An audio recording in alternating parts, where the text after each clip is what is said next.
The dragonling did not remember the sound of his mother's voice. He remembered warmth. He remembered the steady vibration of a heartbeat beneath his cheek and the low, humming rumble that meant he was safe. He remembered the scent of ash and wild thyme, the brush of scaled wings folding around him like a living shield. But voices faded first. Names faded next. By the time the raiders' ships had vanished beyond the clouds and the mountain nest lay silent and broken, the dragonling had only fragments left, scattered sensations drifting through a mind too young to hold grief properly. The elders found him 3 days later. He was curled beneath a slab of fallen stone, shivering despite the natural furnace burning in his small chest. His scales, once a bright molten gold, had dulled to a pale amber under layers of dust. One wing membrane was torn, one horn chipped. He did not cry when they lifted the stone. He did not roar. He only blinked up at them with enormous copper eyes and asked, in a voice scraped thin from smoke, "Where is she?" No one answered. They carried him to the sanctuary of embers, where orphaned dragonlings were kept until they were old enough to understand what had happened to them. The sanctuary was warm. It was safe. It was full of other young dragons who had lost nests to war, to hunters, to collapsing treaties and shifting borders. It was not home. The dragonling, whom the caretakers named Solis, because his scales still glimmered faintly when the sun touched them, did not cause trouble. He did not bite or scorch walls like some of the others. He did not snap at the attendants. He simply waited. Each evening, when the sky deepened into violet and the first stars blinked awake, Solis climbed the highest perch in the sanctuary dome and stared upward through the open oculus, watching, for what he could not explain. He only knew something was missing. Other dragonlings eventually formed clumsy friendships, wrestling in piles of wings and tails, chasing sparks across the stone floor. Solis stayed near the edges. When one of them invited him to join, he would step forward politely, then retreat the moment laughter grew too loud. He did not know how to belong to noise anymore. The caretakers worried in quiet tones. "He eats," one would say. "He sleeps," another would reply. "But he does not bond." Bonding was essential. Dragonlings who failed to form attachments early often grew distant, solitary, some even feral in later years. Their fire burned inward instead of outward. Solis's fire burned small. He kept a single object tucked beneath his sleeping alcove, a charred fragment of obsidian scale, not his own, larger, darker, edged in silver, his mother's. He pressed it to his chest each night and pretended the warmth he felt came from memory instead of his own fading hope. Months passed. Ships came and went from the distant city below the mountain. Human diplomats visited occasionally, bringing supplies and strained smiles. Trade agreements were discussed in hushed halls far from the dragonling's hearing. Solis did not care for politics. He cared about the sky. One night, as he sat at his usual perch beneath the stars, something changed. The air shifted, not with storm, not with threat, with arrival. A streak of silver light tore across the heavens, not falling like debris, not burning like a weapon. It moved with intention, with grace. The other dragonlings gasped. Caretakers hurried toward the balcony. Solis remained frozen, copper eyes wide. The silver light slowed, descended, and settled on the mountain plateau beyond the sanctuary. A ship, not like the blocky human transports he'd seen before. This one was sleek, curved like a blade of moonlight. Its hull shimmered with faint constellations etched into the metal, glowing softly. The hatch opened, and she stepped out. She was not a dragon. She was human, tall, wrapped in a long coat woven with threads that caught starlight. Her hair, pale as frost, drifted in the mountain wind. Around her neck hung a pendant shaped like a spiral galaxy. She walked toward the sanctuary doors with calm certainty, as if she had crossed light years for this exact moment.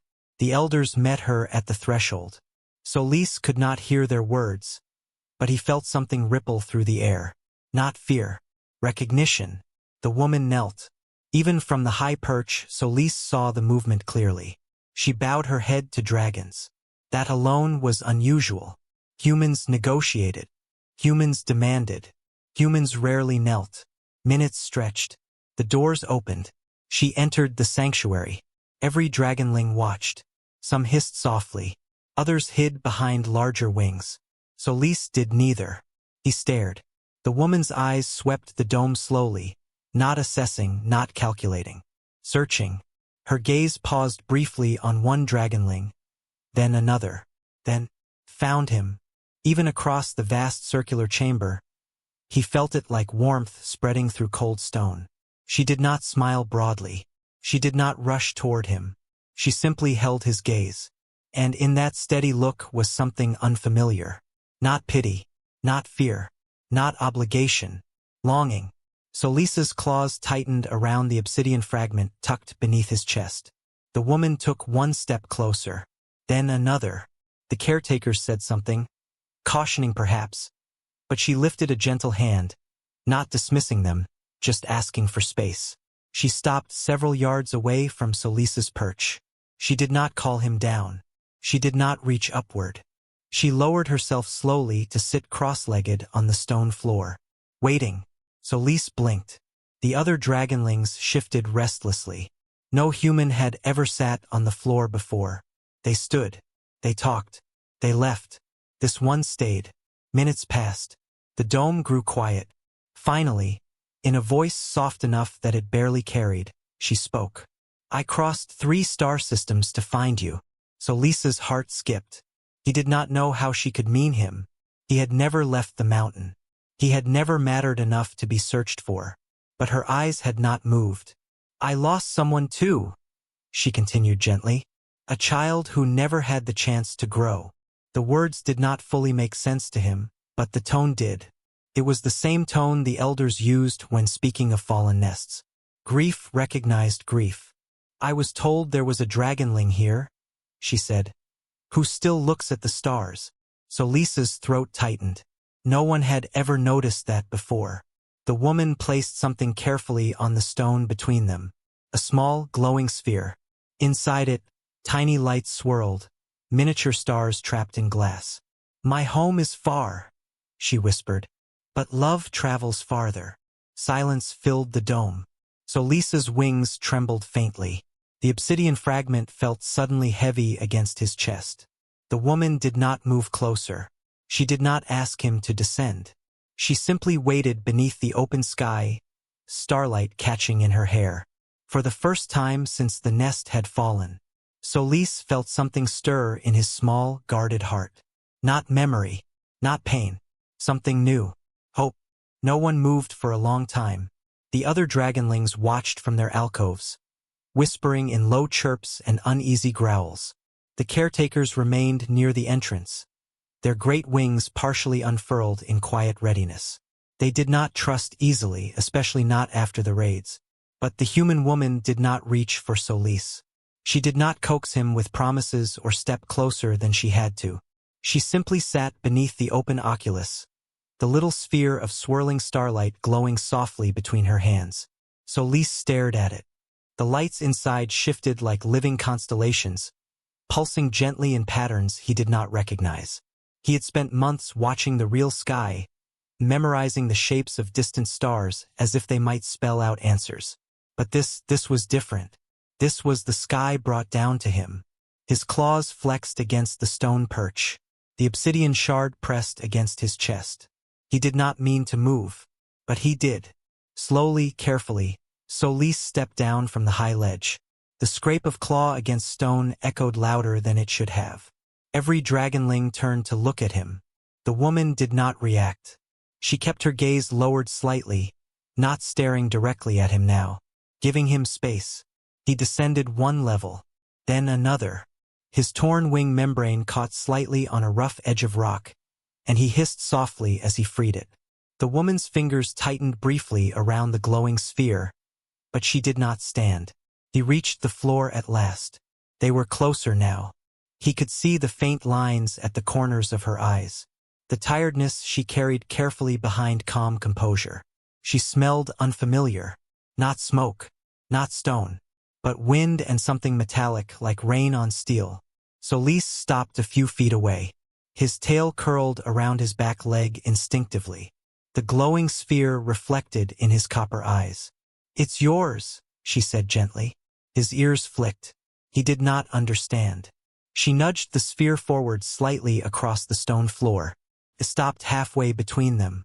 "I made it on the journey here," she explained softly. "It maps the stars of my home system." Home. The word struck deeper than he expected. He swallowed. "You came from there?" he asked quietly. "Yes. For me." The question escaped before he could stop it. The woman's breath caught. "Yes," she said. Not dramatic. Not loud. Certain. Something inside him twisted painfully. "Why?" he demanded suddenly, a tremor rising in his voice. "You do not know me." Her gaze lifted fully to meet his now. "I don't," she admitted. "Not yet." The honesty surprised him. She did not claim destiny. She did not speak of prophecy. "I was told," she continued, "that there was a dragonling here who survived when he should not have." His claws dug into the stone. "I should have," he whispered. The words slipped out raw and unguarded. The woman did not interrupt. He stared at the glowing sphere, refusing to look at her. "She stayed," he said haltingly. "She pushed me under the rock." "She." His voice cracked. The sanctuary remained utterly silent. "She did not come back," he finished. The woman closed her eyes briefly. "I know that kind of silence," she said. Solis finally looked up. She reached slowly into her coat and withdrew something small and silver. Pendant.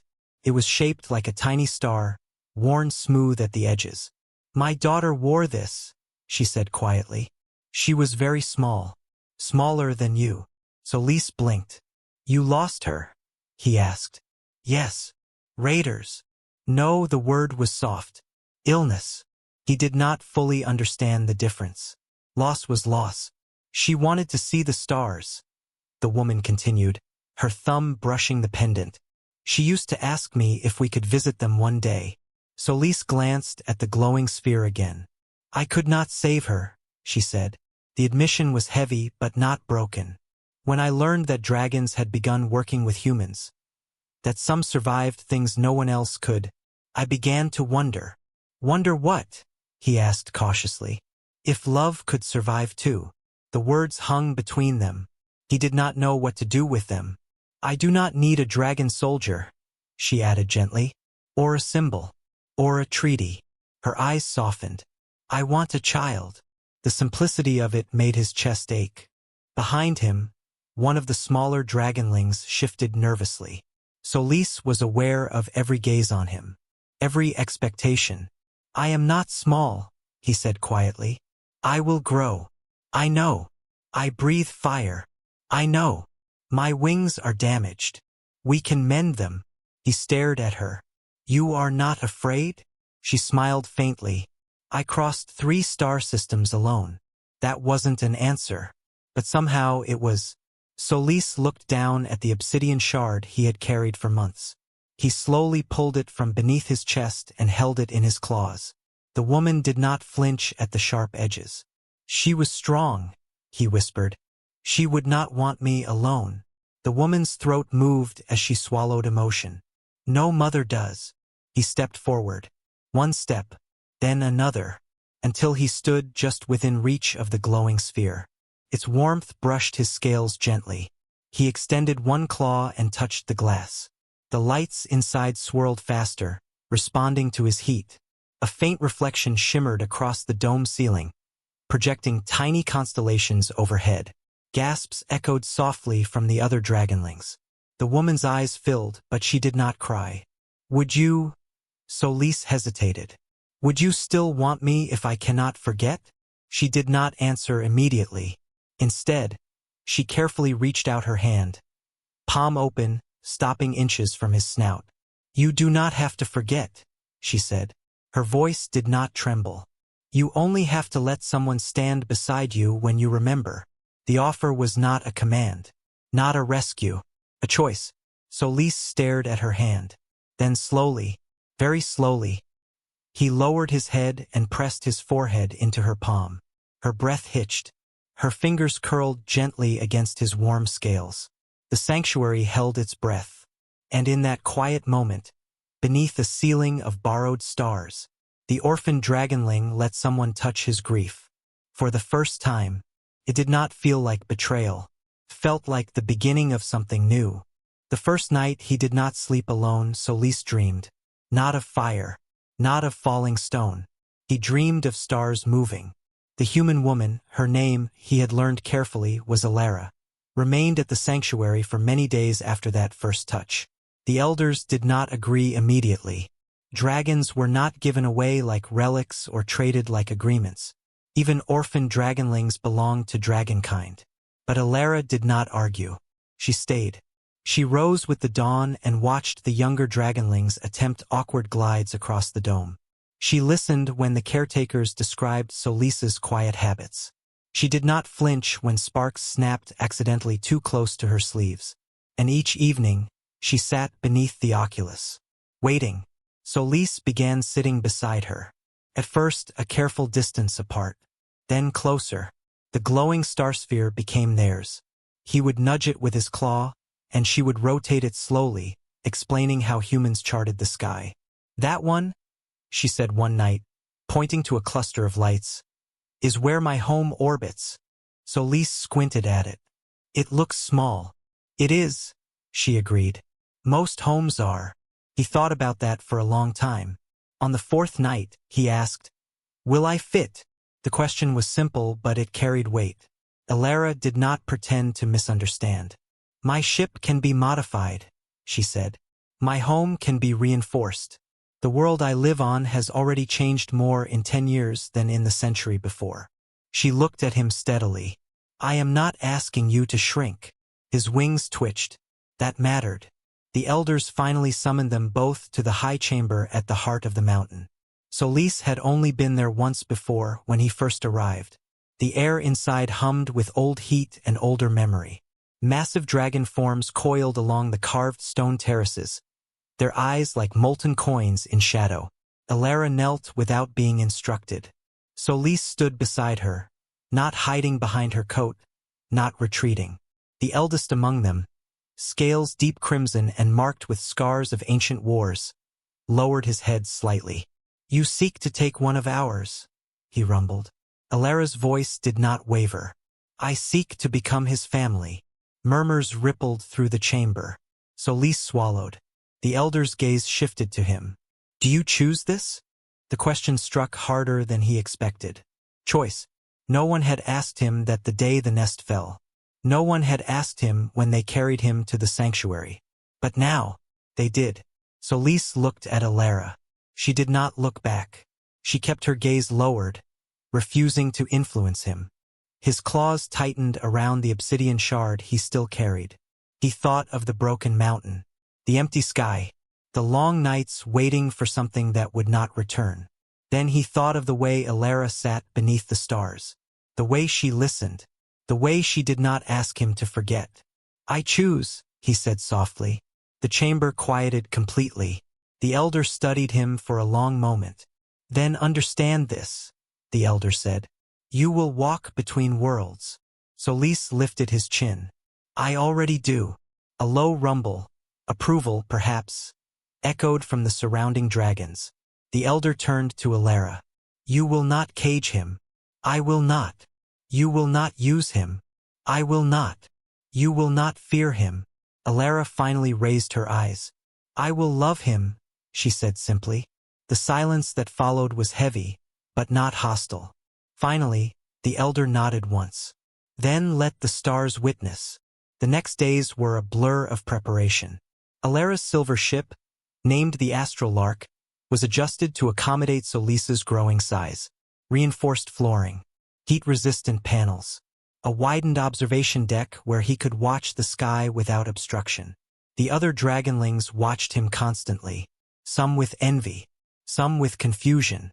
One small emerald-scaled hatchling tugged shyly at his tail the morning before departure. "Will you forget us?" she asked. Solis blinked. "No," he said immediately.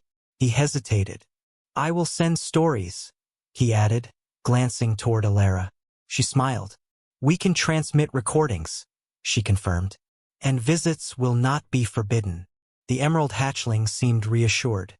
Still, when the time came, the farewell felt heavier than he expected. The caretakers touched foreheads with him in turn. The elders observed from the cliffs above. The mountain wind carried the scent of ash and stone and memory. Solis stood at the base of the astral lark's ramp. Alara waited beside him. He looked back at the sanctuary one last time. It had never been home, but it had kept him alive. He pressed the obsidian shard to his chest. Then he tucked it carefully into a small compartment Alara had built into the harness she designed for him. Place for memory, not a prison for it. "Ready?" she asked softly. He looked up at the sky. The real stars were faint in daylight, but he knew they were there. "I am afraid," he admitted. Alara nodded. "So am I." That surprised him. "You?"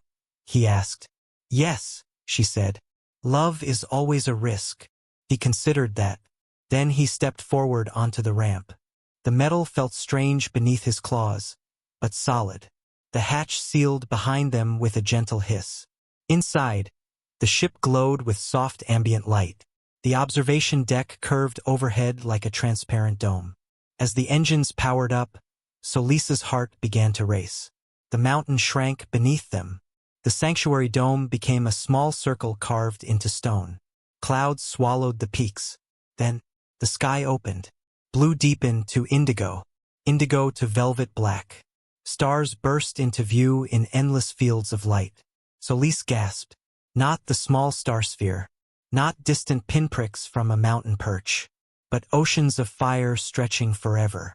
Alara stood beside him in the observation dome. "You said homes are small," he murmured. She nodded. "They are." He leaned gently against her side. "But love is not." Her hand found the warm curve of his neck. "No," she whispered. "It isn't." And as the astral lark slipped fully into the sea of stars, the orphaned dragonling, who had once waited alone beneath a broken sky, began the journey toward a new one. Space did not feel empty. Solis had expected silence. Instead, the universe hummed. The astral lark moved like a silver thread through oceans of starlight, and every vibration in its hull carried faint whispers. Radiation, distant flares, the subtle tremor of shifting gravity wells. To Alara, they were readings on a console. To Solis, they felt like breath. He spent hours in the observation dome. At first, he simply watched. Nebulae unfurled like spilled paint across infinity. Comets carved bright scars through darkness. Once, a distant star collapsed in a silent flash, its light blooming and fading like a dying ember. "It ended," he murmured. Alara glanced at the readings. It transformed. He considered that. Dragons believed in fire as destruction and rebirth. Humans, he was learning, believed in cycles too, just explained differently. Days passed in rhythm. Alara taught him how to interpret navigation charts. He taught her how to sense subtle temperature gradients in the ship's outer plating before instruments detected them. She installed a heat-conductive perch near the engine core so he could rest comfortably without damaging components. He helped reroute excess thermal output more efficiently than her original design allowed. They were not simply passenger and caretaker. They were becoming partners. One evening, as they drifted near a field of crystalline asteroids that refracted starlight into fractured rainbows, Alara brought him a small object wrapped in fabric. "For you," she said. He tilted his head. Inside the cloth lay a ring, dark, metallic, inlaid with a fragment of polished obsidian. His obsidian shard. "You reshaped it?" he asked softly. "I stabilized it," she corrected, "and reinforced it. You can wear it on your foreclaw, or keep it mounted on your harness." He touched it gently. The shard no longer felt like a broken thing. Felt anchored. "Memory," she said quietly, "doesn't have to cut to remain sharp." He slid the ring carefully over one claw. It fit.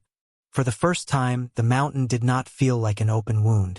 It felt like part of him. Their arrival at Alara's world was not subtle. Her home, an orbital colony circling a blue-green planet, had been informed in advance. but anticipation does not erase shock. As the astral lark descended toward the docking ring, dozens of vessels paused to observe. Transmission channels crackled with overlapping voices. Confirm visual. Is that? That's a dragon. Alara exhaled slowly. Ready. Solis stood tall beside her. He was larger now. Not yet colossal, but no longer small enough to be carried. His wingspan nearly brushed the dome ceiling when extended. His scales, once dim with grief, now reflected starlight in deep amber tones.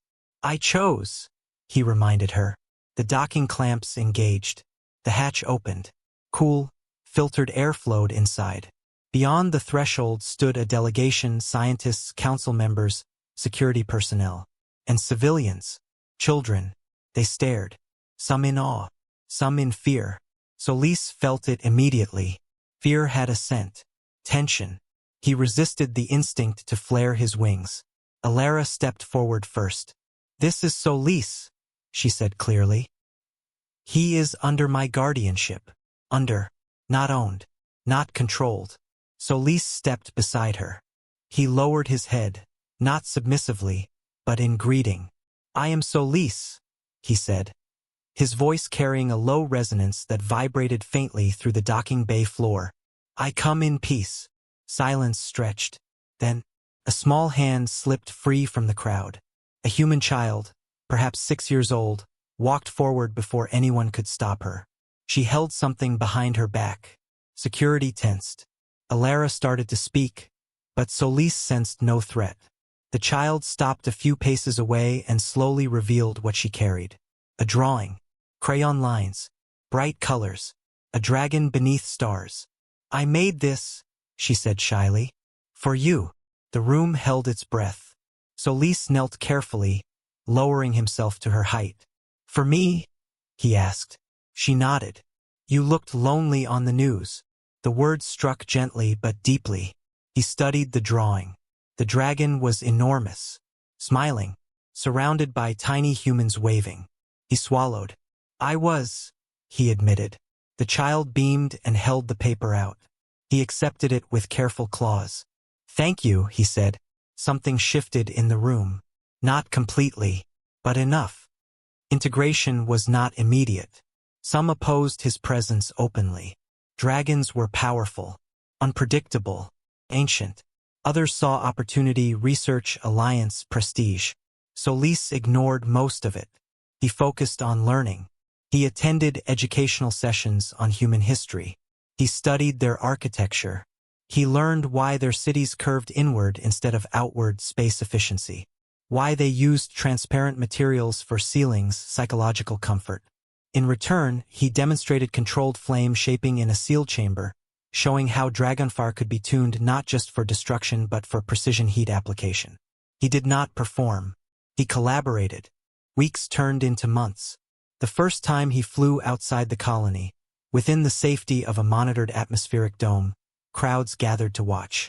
His wings caught artificial sunlight.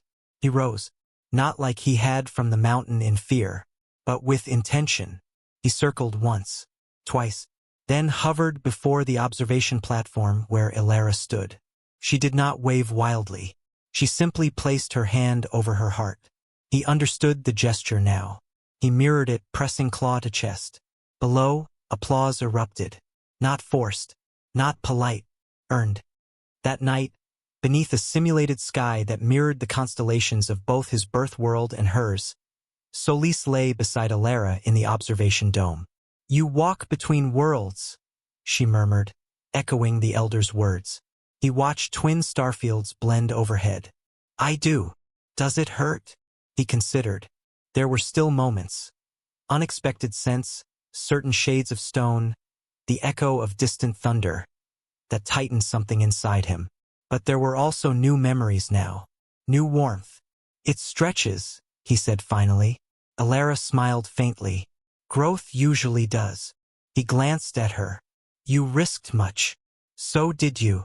He flexed his claw, feeling the weight of the obsidian ring. I was afraid no one would choose me again, he admitted quietly. She turned to face him fully. I didn't choose you because you were alone, she said. I chose you because you were brave enough to keep your heart open after being. The words settled gently. Outside the dome, stars burned steadily. Solis exhaled a slow plume of harmless golden flame that curled upward like a lantern glow. Once, he had waited beneath a broken sky for something lost to return. Now, he no longer waited. He belonged. Not because he was the last of something ancient. Not because he was powerful. But because, across the vast and endless dark, a new mother had come from the stars, and he had chosen her back.